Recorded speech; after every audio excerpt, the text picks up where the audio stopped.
दोस्तों इस वक्त की आपको हम बहुत बड़ी खबर बताने जा रहे हैं। बिहार का सबसे सेंसिटिव जोन, सबसे हाई प्रोन जोन, जहां सुरक्षा सबसे अधिक रहती है, जहां बिहार के सारे वीवीआईपीज रहते हैं, मुख्यमंत्री, नेता प्रतिपक्ष, राज्यपाल, जज, सचिव, प्रधान सचिव, इनका आवास जहां पर है, लुटियंस जोन, पोलो रोड, वहां पर तेजस्वी यादव के आवास के ठीक बाहर फायरिंग हुआ है, गोली चलाई गई है। और यह बहुत बड़ा सवाल है। सवाल सिर्फ लॉ एंड ऑर्डर को लेकर नहीं है।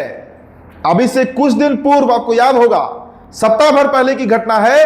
तेजस्वी प्रसाद यादव मधेपुरा से लौट रहे थे और मधेपुरा से जब वो लौट रहे थे, रात में चाय पीने के लिए उन्होंने एक ढाबे पर अपनी गाड़ी रुकवाई, उनका पूरा काफिला रुका और मात्र तेजस्वी यादव जहां बैठे थे वहां से 5 फीट दूरी पर उनके जो काफिला का पूरा गाड़ी था उसमें ट्रक आकर भिड़ जाती है। तेजस्वी यादव बाल बाल बचे थे। और आज तेजस्वी प्रसाद यादव के ऊपर, मैं ऊपर नहीं कहूंगा, उनके आवास के ऊपर, यही कही कि वहां अगर हवा का फायरिंग भी हुआ, हवाई फायरिंग भी हुई है, तो यह कितना बड़ा सवाल है। और पहला वीडियो देखिए, पुलिस वहां पर पहुंची है, तमाम जो पुलिस बल है वहां पहुंची है, तहकीकात चल रही है। हुआ कैसे? पहले दोस्तों आपको हम तेजस्वी प्रसाद यादव का ट्वीट दिखाते हैं। देखिए, उन्होंने सोशल मीडिया पर लिखा है कि आज मेरे आधिकारिक आवास के बाहर गोली चलवाई गई है। एनडीए के राक्षस राज में सत्ता संरक्षित अपराधियों का मनोबल इतना बढ़ा हुआ है कि अपराधी हाई सिक्योरिटी जोन में कुछ ही दूरी पर, जहां राज्यपाल आवास, राजभवन, मुख्यमंत्री आवास, नेता प्रतिपक्ष आवास, न्यायाधीश आवास और एयरपोर्ट भी है, वहां खूंखार अपराधी खुलेआम फायरिंग करते घूम रहे हैं। खबरदार कोई इसे जंगल राज कहेगा तो। वैसे भी कल प्रधानमंत्री बिहार आ रहे हैं, इसलिए गोदी मीडिया को सकारात्मक छवि बनाए रखनी है। देखिए, इन्होंने तो व्यंग कर दिया। लेकिन दोस्तों, सवाल यहां पर बिहार की ध्वस्त हुई, चरमराई हुई लॉ एंड ऑर्डर पर है, कानून व्यवस्था पर है, क्राइम पर है। जिस क्राइम को कंट्रोल करने का दावा नीतीश कुमार किया करते हैं, सुशासन बाबू का नाम उनको इसलिए पड़ा क्योंकि उन्होंने एक समय बिहार में क्राइम को कंट्रोल कर दिया था। आज देखिए, बिहार में हर 24 घंटे में 50 से अधिक मर्डर हो रहे हैं, 50 से अधिक मर्डर ऑन रिकॉर्ड। शराब माफिया, बालू माफिया, भू माफिया का आतंक तो है ही। मतलब हर स्तर पर बिहार में लॉ एंड ऑर्डर खत्म हो चुका है। बोरिंग रोड की घटना है, बीते 10 दिन के अंदर में वहां से 2 लड़कियों को अगवा किया गया है। आपने हवाई फायरिंग हुआ बोरिंग रोड चौराहे पर, पटना का सबसे हाई प्रोन जोन, जहां सारे बड़े बड़े लोग रहते हैं भाई। बोरिंग रोड चौराहे का दृश्य हमने आपको दिखाया था।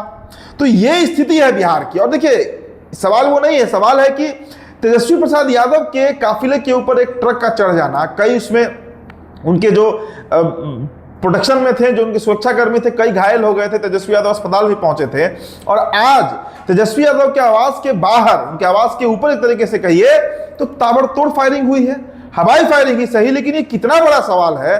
क्या तेजस्वी प्रसाद यादव के खिलाफ कोई साजिश रची जा रही है, जिसका उन्होंने इंडिकेशन भी दिया है कि गोली चलाई या चलवाई गई है?